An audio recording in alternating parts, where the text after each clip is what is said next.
അറിയാമോദി താതനയാരെന്തനയൻ കബറീനേറി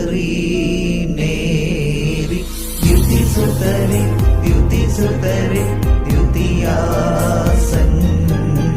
പയായി കരയായി ഗുരുവേഴുന്നേറ്റു പ്രഭ കണ്ടിട്ടാരെന്നവളാരായും ഇതു ഞാൻ താനെന്നവളെ ബോധിപ്പിച്ച.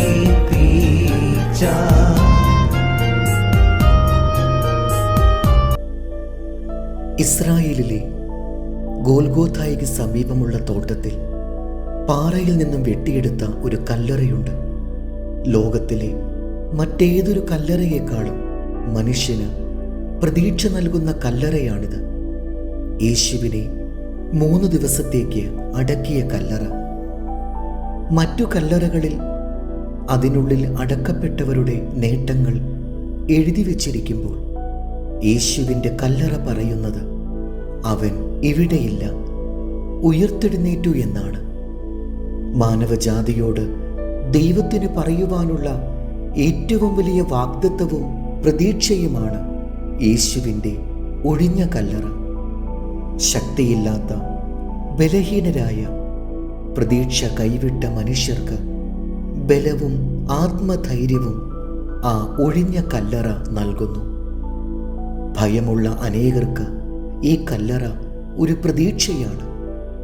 എല്ലാം അവസാനിച്ചു, വഴികളെല്ലാം അടഞ്ഞു, ഇത് എല്ലാറ്റിൻ്റെയും അവസാനമാണെന്ന് കരുതുന്നവർക്ക് ആ പുനരുത്ഥാനത്തിൻ്റെ കാഴ്ച കാണുന്നതോടെ പ്രതീക്ഷ ഹൃദയത്തിൽ നിറയുന്നു.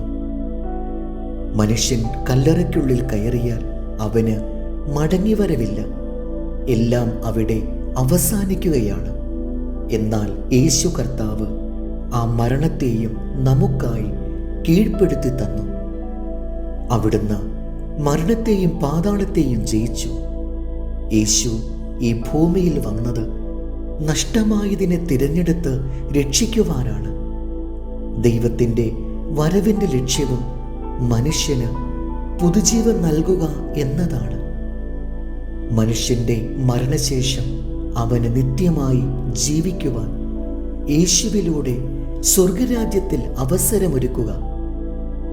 മനുഷ്യൻ ഭയക്കുന്ന അവസാനമെന്ന് കരുതുന്ന മരണത്തെ മനുഷ്യനു വേണ്ടി കീഴ്പ്പെടുത്തിയ ദൈവം നമ്മുടെ സകല പ്രശ്നങ്ങൾക്കും പരിഹാരകനാണ്.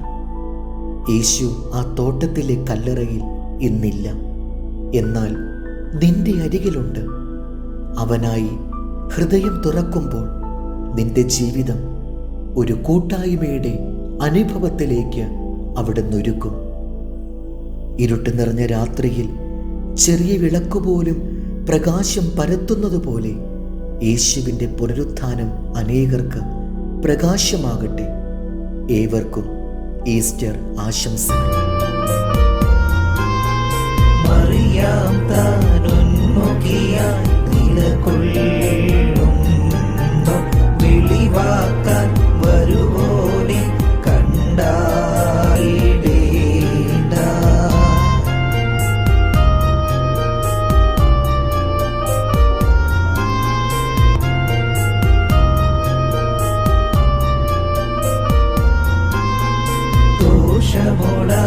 ദോഷമോടാകുമേവിൻപു ജീവൻ നേടി ശീമോനെ വീക്ഷിക്കുക പരമോത്താനം. അവനെ ഏറ്റിഷിതി നീ സാക്ഷിക്കാം.